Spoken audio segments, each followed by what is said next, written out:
Então, galera, saudades de vocês mais uma vez.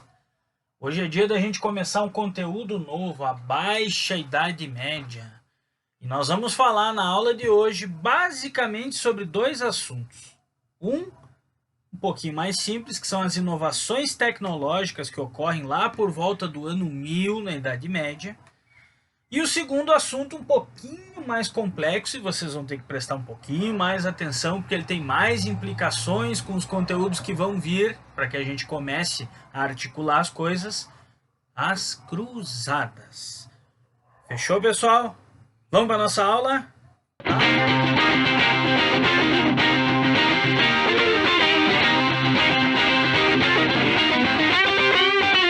Vamos lá então, pessoal.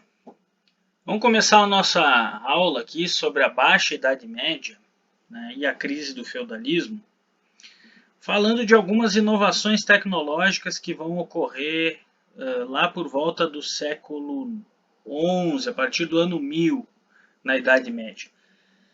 A primeira delas, que a gente vai considerar, é a invenção da charrua. O arado, que é aquele instrumento utilizado para revolver a terra, tornar a terra mais macia para o plantio, oxigenar a raiz das plantas, que é tão elementar e tão importante para a história da agricultura, ele foi inventado pelos sumérios, lá na Mesopotâmia antiga, lá por volta de 3500 a.C. Contudo, a charrua ela vai ser uma inovação em cima dessa ferramenta, porque na verdade ela não altera substancialmente em termos de forma e de ação o arado. Mas a charrua é basicamente o acrescentar-se de uma ponta de ferro no arado, aquela parte que vai cravada no chão sendo puxada pelo animal, né? Ela vai ser de ferro. E aí, se você tem uma ponta de ferro, você tem uma, em tese, né, uma probabilidade maior de arrancar do solo uma pedra que esteja escondida e não estragar o arado, o que levaria um certo tempo para consertar esse instrumento e, obviamente, tempo é dinheiro, né, se perderia muito nesse processo. Então o arado ele vai fazer com maior eficiência e com menor, digamos assim, chance de estragar o equipamento do que o arado comum, certo? Aqui temos até um videozinho de um cidadão, para quem nunca viu como funciona ou não tem ideia de como funciona o processo de aragem da terra, vou passar um trechinho aqui do Chiodi arando a terra, é o nome do cavalinho. Ó.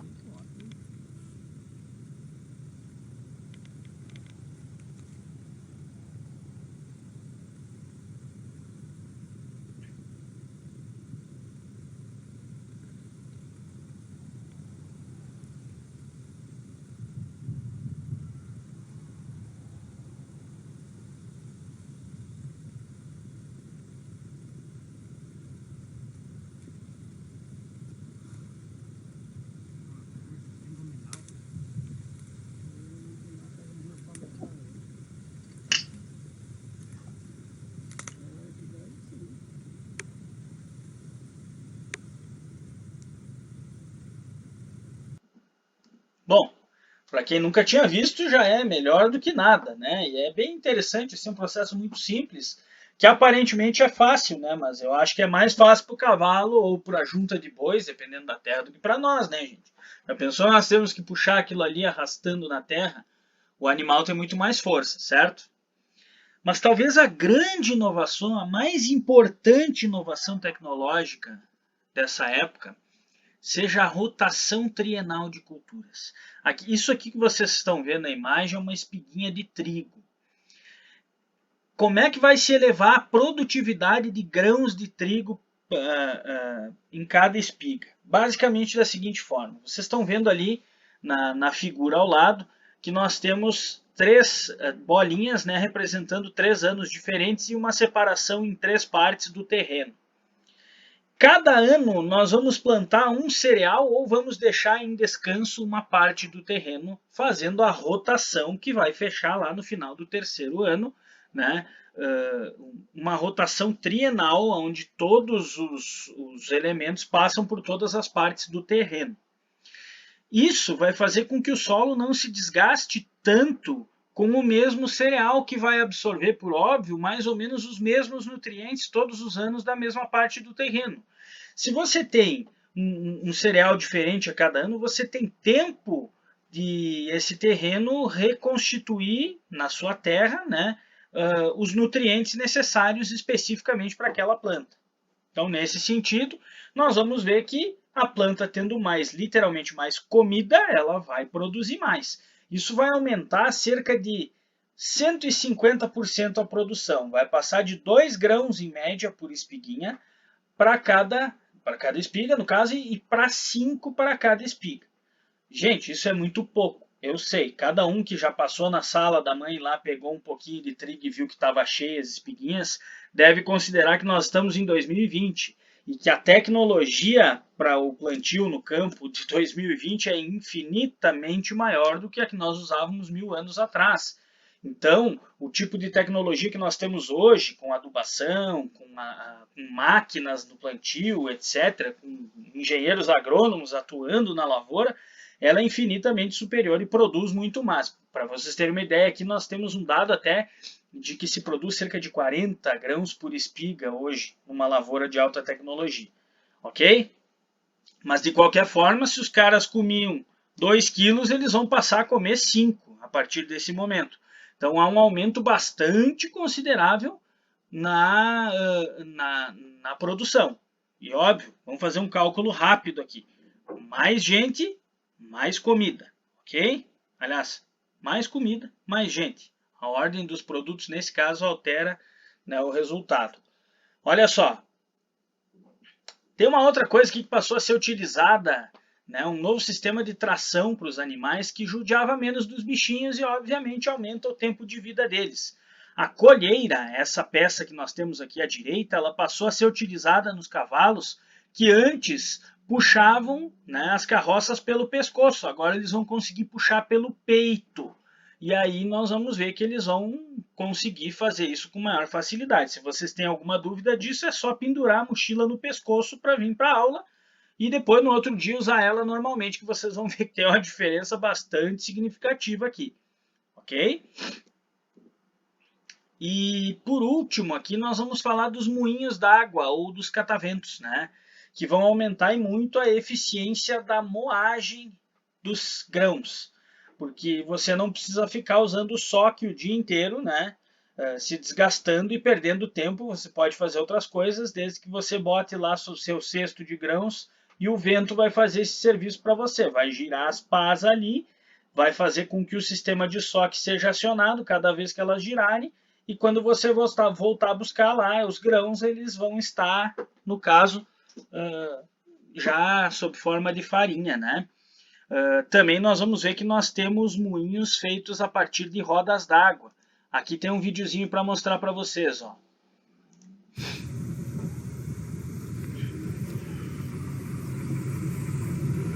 Óbvio que esse vídeo é bem mais moderno, né?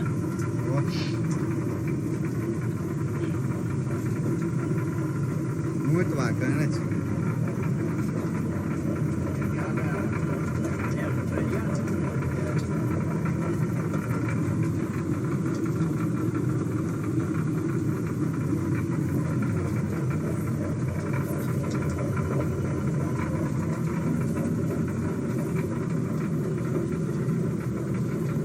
Aqui, meu tio.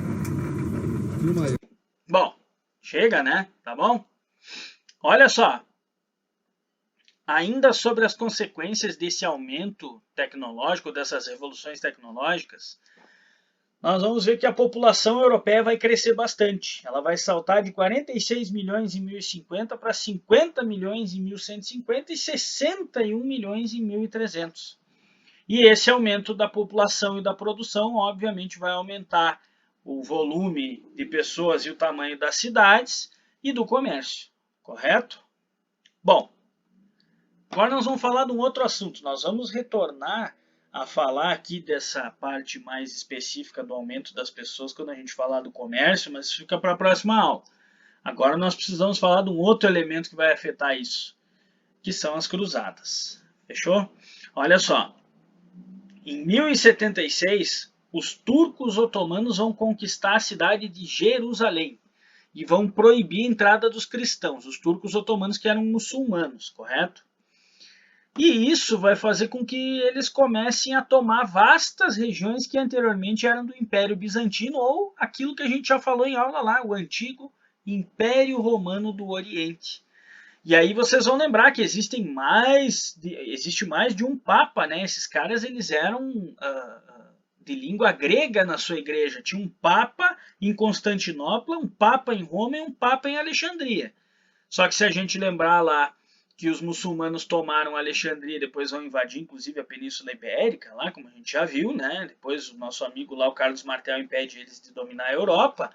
No caso, nós estamos tendo um outro ataque, digamos assim, uma outra pressão muçulmana no outro extremo, né? Que é a Europa e a Ásia ali, no caso, também um pedacinho, oriental, ok?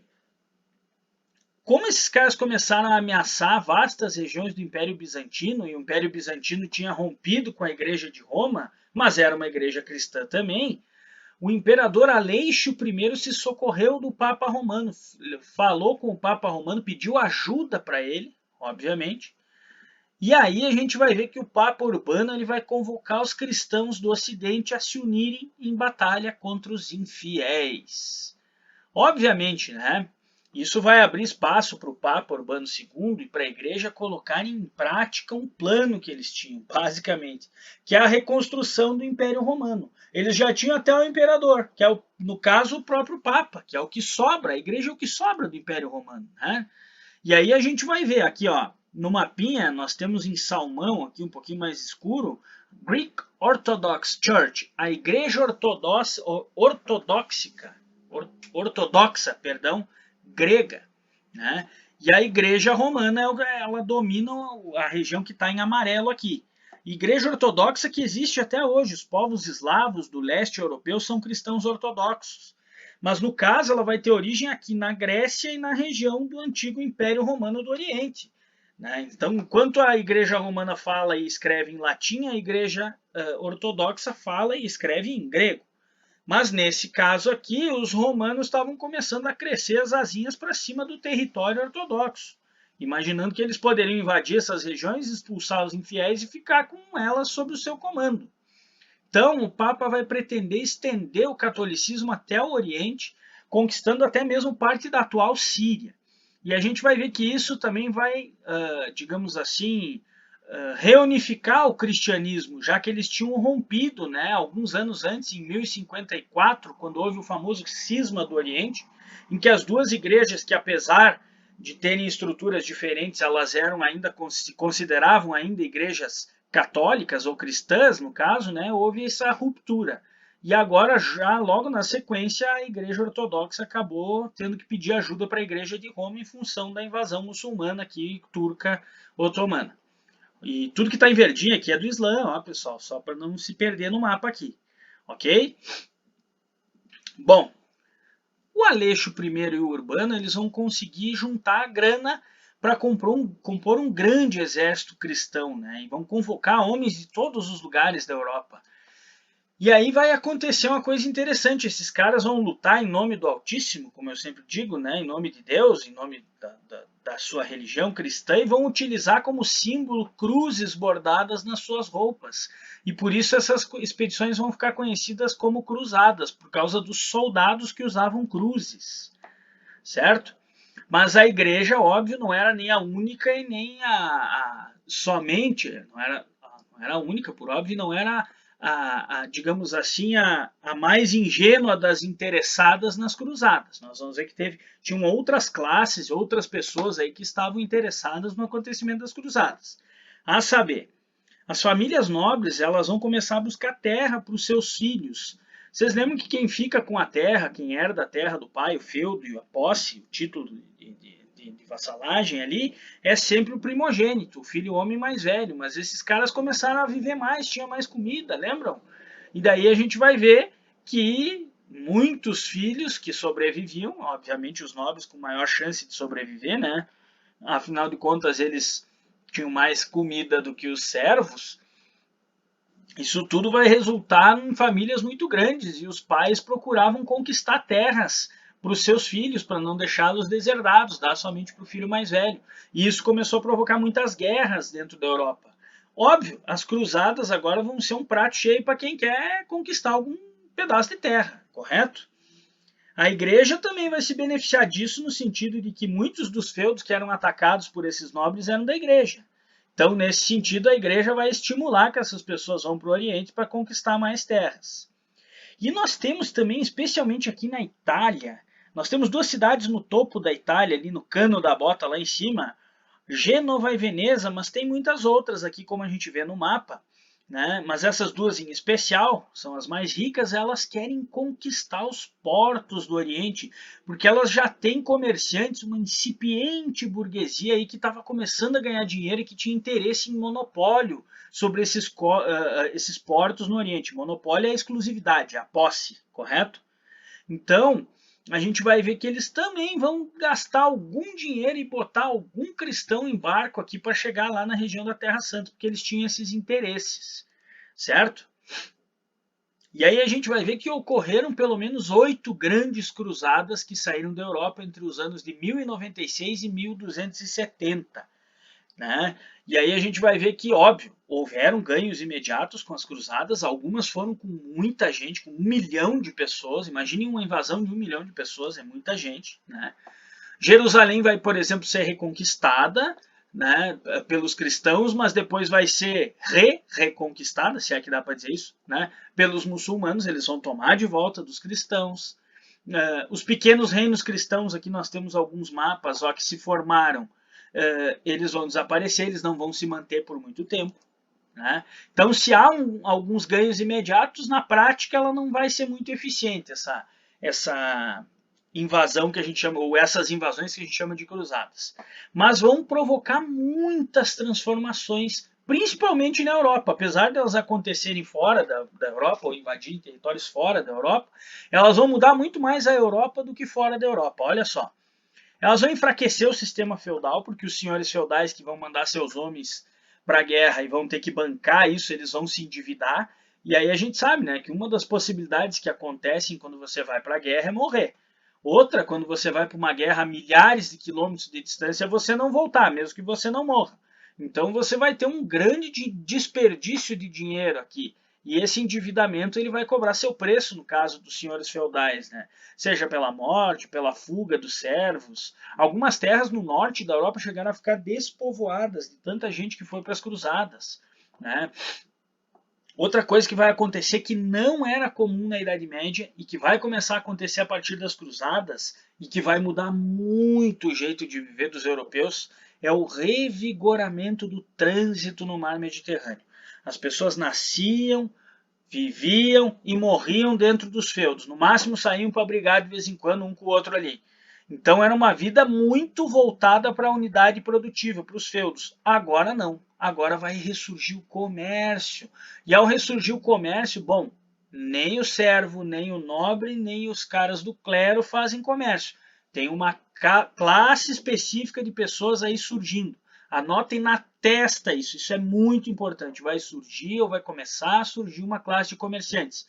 E nós vamos chamá-la de burguesia. Essa palavra vai perseguir vocês agora até o 9º ano e durante todo o ensino médio.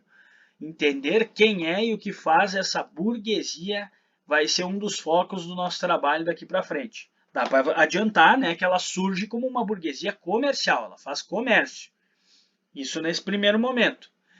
Então a gente vai ver que o aumento do comércio com o Oriente, especialmente nos portos italianos, ele vai trazer modificações especiais para a Europa, né? Vai transformá-la novamente num continente movimentado. Né? E não, apesar de tudo, a gente não pode supervalorizar as cruzadas. Essas coisas aconteceram, mas a causa não é única e exclusivamente das cruzadas. Tá? Embora as cruzadas vão contribuir sim para a expansão do comércio e para a crise do trabalho servil, ou seja, para a crise do feudalismo. Ok? Aqui tem alguns mapinhas sobre as cruzadas.